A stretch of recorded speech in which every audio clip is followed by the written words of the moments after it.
December 19th, 1973. 20 million Americans are watching The Tonight Show as Johnny Carson jokes about a shortage. Within 24 hours, grocery shelves nationwide are stripped bare. Shoppers are hauling off 30 rolls at a time. Store managers start rationing. Fights break out over the last case on the shelf. And the product at the center of this near riot isn't gasoline, or bread, or medicine. It's toilet paper. That was 1973. But the story of toilet paper begins over 2,000 years earlier, in a place you'd never expect. Go back to the Han Dynasty, somewhere between 111 and 109 BC, along a remote military outpost on the Silk Road called Shuangquanzi, in what is now northwestern China. Archaeologists digging through the ruins of a 2,000-year-old latrine didn't find gold, or weapons, or scrolls of poetry. They found sticks. Bamboo sticks, each one wrapped at one end with a strip of cloth. These were called salaka, or chugi, and they were exactly what they look like: a personal cleaning tool, worn smooth by generations of soldiers and travelers passing through one of the loneliest outposts on Earth. This was centuries before paper, as we know it even existed in large supply. And when paper finally did arrive, it wasn't invented for hygiene at all. Chinese papermakers around the 2nd century had developed a way to turn mulberry bark, hemp waste, old fishing nets, and rags into thin, flexible sheets, originally intended for writing, wrapping, and packaging. Paper was, for centuries, one of the most valuable materials in the ancient world. It was not something you would dream of using and discarding. But somewhere along the way, someone made a decision that would ripple across 2,000 years of human history. By the 6th century AD, Chinese officials were recording, in their own writing, that paper had begun to be used for a much more private purpose. A government scholar named Yan Zhetui wrote around the year 589 that he would never dare use paper printed with the names of sages for wiping himself, which tells us two things at once. First, that the practice already existed, and second, that even then, people understood there was a right way and a wrong way to do it. Think about that for a second. While most of the ancient world was still relying on stones, moss, leaves, or a communal sponge on a stick, one civilization had already figured out how to mass-produce a soft, disposable, purpose-built hygiene product using nothing but bark, rags, and water. They didn't have the word cellulose. They didn't understand fiber bonding or absorbency science. They figured it out anyway, through centuries of trial and error, refining a material meant for empires into something meant for the most private moment of a person's day. It would take the rest of the world more than 1,000 years to catch up. And when China's own imperial court got its hands on this invention, they didn't just use it. They turned it into a symbol of unimaginable luxury. By the year 1391, during the reign of the Hongwu Emperor, the founder of the Ming Dynasty, toilet paper had become an official, catalogued product of the state, manufactured specifically for the royal family. And this wasn't ordinary paper. Each sheet was perfumed. Each sheet was enormous by modern standards, roughly 2 feet by 3 feet, the size of a small blanket. Historical records from the Ming court describe an annual supply of 720,000 sheets manufactured just for the general use of the imperial household in the capital city of Nanjing. 720,000 sheets. Not for a nation. For one household. To put that into a modern comparison, that's roughly 2,000 sheets a day, every single day of the year, for one extended family and their staff, at a time when the average commoner outside the palace walls was still using a wooden paddle wrapped in cloth, or nothing at all. This wasn't about hygiene anymore. It was about power. In imperial China, cleanliness of this kind was theater. It announced, without a single word, that the person using it commanded resources so vast that paper, one of the most labor-intensive materials to produce in the ancient world, could be treated as something disposable. Meanwhile, out in the provinces, paper mills were scaling up production for the merchant and official classes too. By the early 14th century, some records suggest factories were manufacturing millions of individual sheets and packages annually. A staggering industrial output for a product nobody outside its borders had even conceived of yet. China had solved a problem the rest of the world didn't know it had, and turned the solution into both an engineering triumph and a class divide. But paper like this doesn't stay locked behind palace walls forever. Eventually, it travels. And when it did, the people carrying it had absolutely no idea what they were holding. Paper moved west the way most transformative things did in the ancient and medieval world. Slowly, along trade routes, passed from merchant to merchant, valued for what it could hold rather than what it could clean. The same Silk Road that carried silk, spices, and those bamboo wipe sticks also eventually carried paper technology itself, first into the Islamic world by the 8th century, where papermaking flourished in cities like Baghdad and Damascus, and centuries later into Europe through Muslim Spain and Sicily. But here's the twist. The traders and scholars who carried paper westward valued it almost exclusively for writing. Correspondence, religious texts, government records. The idea of using it for personal hygiene simply didn't travel with it, or if it did, it arrived as a curiosity rather than a practice. Paper was too rare, too expensive, too precious to imagine wasting on a single use. That decision, whether conscious or simply circumstantial, parked an entire continent behind China's innovation by more than 1,000 years.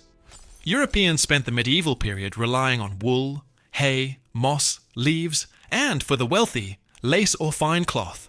It wasn't until the invention of the printing press around 14140 that paper started flooding European society in any real volume, first as books, then pamphlets, then eventually newspapers. And it's only once paper became cheap and disposable, something you could tear a page from without feeling like you destroyed a fortune, that Europeans and eventually American colonists began quietly repurposing it for the same private use the Chinese had settled on more than 800 years earlier. The invention had existed the entire time. What was missing wasn't the material. It was permission, abundance, and a culture willing to admit out loud that they needed it. Once paper did become common enough to consider for hygiene, Europe's reaction wasn't gratitude. It was mockery. In 1534, the French writer and Renaissance satirist François Rabelais published Gargantua and Pantagruel, a sprawling vulgar comic epic. In one notorious chapter, his giant protagonist Gargantua methodically tests dozens of materials to find the ideal way to clean himself, including a cat, a hat, various fabrics, and sage leaves, before dismissing paper outright with a mocking rhyme, essentially warning that paper leaves you worse off than when you started. According to the story, Gargantua concludes that nothing works better than the neck of a live, well-feathered goose. This was satire, not instruction, but it stuck. For generations afterward, educated Europeans repeated the goose story as though it were established fact, a perfect example of how a joke about hygiene can outlive the century that made it. Across the Atlantic, colonial and early American households treated the entire question with the same dismissive shrug. Dried corn cobs, hung by a string, one per household, shared by every member of the family, were the default in rural America well into the 20th century. When newspapers and mail-order catalogs became common in the 1800s, the Sears Roebuck catalog became an outhouse fixture, its uncoated paper prized for being soft and absorbent, right up until Sears switched to glossy paper in the 1930s, a decision that reportedly generated genuine customer complaints. And here's the part that should surprise you. When Joseph Gaiety finally introduced America's first packaged commercial toilet paper in 1857, it was, by most accounts, a commercial disappointment for decades. Why pay for something you were already getting for free from a newspaper or a cob? Gaiety printed his own name as a watermark on every single sheet, seemingly to prove that a respectable person stood behind this scandalous new product. It didn't matter. Early competitors like the Scott brothers reportedly started out selling toilet paper from a literal pushcart in Philadelphia because no self-respecting store wanted the association. And as late as the 1930s, one American company, Northern Tissue, was still advertising its product's biggest selling point as being splinter-free, which tells you everything you need to know about the quality of what came before it. The turning point didn't come from one dramatic moment. It came from a handful of stubborn inventors who refused to accept that a good idea deserved to stay unpopular. Joseph Gaiety gets the historical credit for launching the first packaged toilet paper in the United States on December 8, 1857, flat sheets made from pure manila hemp, medicated with aloe, sold for around $1 per 1,000 sheets. In today's money, that's a genuinely steep price for a product most people assumed should be free. But Gaetti's real innovation wasn't the paper. It was the packaging, the branding, the audacity of treating a private necessity as a respectable retail product. Then, in 1871, an Albany businessman named Seth Wheeler solved a problem nobody had thought to name. He patented a method for perforating rolled paper so that individual sheets could tear away cleanly, without waste or mess. 2 decades later, in 1891, he refined it again, filing what would become the modern toilet paper roll, describing in the patent language how the sheets should separate easily as they're drawn from the roll, with no litter and no waste. This was the moment the product stopped being a stack of flat, awkward sheets and became the compact, dispensable roll every household on Earth would eventually recognize on sight. Around the same time, the Scott Paper Company began marketing toilet paper on a roll in 1890, scaling up production and distribution in a way the flat sheet era never managed. And yet, the biggest obstacle wasn't manufacturing. It was shame. For decades, no company wanted its name printed on the product. Early Scott packaging reportedly avoided naming the item directly for years, worried that overt branding would embarrass retailers and customers alike. It took until well into the 20th century for toilet paper to shed its stigma completely, and even then, manufacturers were still fighting basic quality problems. That splinter-free claim from the 1930s wasn't a joke. Early industrial paper genuinely left behind wood fragments rough enough to injure the people using it. The invention had existed in China for over 1,000 years. It took the industrial West a full human lifetime, from Gaetti's first sheets in 1857 to genuinely soft, splinter-free rolls in the 1930s, just to make the product safe to sit on. If you're finding this story as wild as I did researching it, hit subscribe. Here at Common Lore, we dig up the hidden history behind the objects you use every single day. And trust me, you don't want to miss where this one goes next. Toilet paper's global spread wasn't just about comfort. It was tangled up with plumbing itself. As indoor flush toilets spread across American and European cities in the late 19th and early 20th centuries, heavier papers, the kind people had been using out of habit, started literally clogging the pipes and septic systems that made modern sanitation possible. That single mechanical problem forced manufacturers to engineer paper that could dissolve quickly in water without sacrificing strength while in use, a balancing act the industry is still refining today. Meanwhile, the product's availability became a genuine marker of national circumstance during wartime.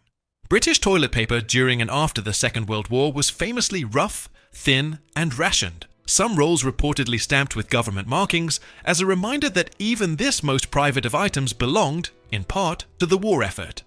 But here's the detail that should really reframe how you think about this object. Even today, an estimated 70% or more of the world's population doesn't use toilet paper as its primary method of cleaning at all. Across much of the Middle East, South Asia, and parts of Africa, water remains the standard, whether from a handheld bidet sprayer, a designated water vessel, or plumbing built specifically for that purpose, often rooted in religious and cultural practices around ritual cleanliness that predate toilet paper's invention by centuries. Japan, meanwhile, took a completely different technological path, developing electronic bidet toilets so advanced they've become a genuine tourist curiosity for American visitors. In other words, the object that started this whole story, the one the West spent centuries mocking and avoiding, never actually became universal at all. It became a regional preference, adopted with enormous enthusiasm in exactly the places wealthy enough to industrialize paper production at scale, while much of the world quietly kept using the method humans had relied on since before Rome ever built its first public latrine. By the mid-20th century, toilet paper had gone from something people were embarrassed to buy to something an entire advertising campaign could build a household name around. Starting in 1964, Procter & Gamble's Charmin brand introduced a fictional, endlessly anxious grocer named Mr. Whipple, whose entire persona revolved around begging customers, "Please don't squeeze the Charmin," while secretly squeezing it himself the moment nobody was looking. The actor behind him, Dick Wilson, appeared in more than 500 commercials across 2 decades, and by 1978, surveys reportedly ranked his face as more recognizable to Americans than the sitting president. A joke about softness had turned a disposable paper product into a genuine piece of American pop culture. And that culture had a dark side too. Remember 1973, the year we opened with. That panic wasn't an isolated event. In 2020, almost exactly the same psychological chain reaction happened again, this time triggered by a global pandemic instead of a late-night joke. Global toilet paper sales spiked by more than 700% within weeks, some retailers selling out entire monthly shipments within hours of restocking. Economists and psychologists have since studied this phenomenon seriously, comparing the toilet paper run of 2020 to a full-blown bank run, arguing that hoarding a completely unrelated product had become a strange, universal symbol of control during uncertain times. And this is the part that pegs people out. Today, Americans use an estimated 141 rolls of toilet paper per person, per year, while making up roughly 4 to 5% of the world's population, but consuming close to 20% of the world's total supply. Industry estimates suggest a single mature tree yields somewhere around 1,500 rolls, which means the average American's yearly habit alone accounts for a meaningful fraction of one tree, multiplied across 330 million people. And here's a genuinely strange coda that happened just recently. During NASA's Artemis II mission, the crew experienced repeated malfunctions with their newly developed space toilet system. When the astronauts finally returned to Earth, Charmin publicly stepped in and gifted the entire crew a year's supply of toilet paper. A small, almost comic gesture acknowledging just how far this object has traveled, quite literally, from a wipe stick buried at a Silk Road outpost to a joke about lunar plumbing. Go back to that December night in 1973. 20 million people watching a joke about scarcity, and within a day, a country stripping its own shelves bare over a product it had spent centuries mocking, avoiding, and refusing to pay for. It was ignored for 1,000 years. It was ridiculed by Renaissance writers and rural Americans alike. It was hoarded, rationed, and fought over, not once, but twice in the same country, 50 years apart. And right now, it's sitting in your bathroom, close enough to reach without thinking about it, the end result of a Han Dynasty soldier's bamboo stick, a Ming emperor's perfumed luxury, and a 19th century American too proud to admit he needed to buy something he could get for free. Some inventions change the world the moment they arrive. This one took 2,000 years, crossing empires, religions, and continents to become something so unremarkable that we forgot it was ever an invention at all. Maybe that's the real lesson hiding in your bathroom cabinet. The things we take most for granted are often the ones that took humanity the longest and the most stubborn refusal to finally accept.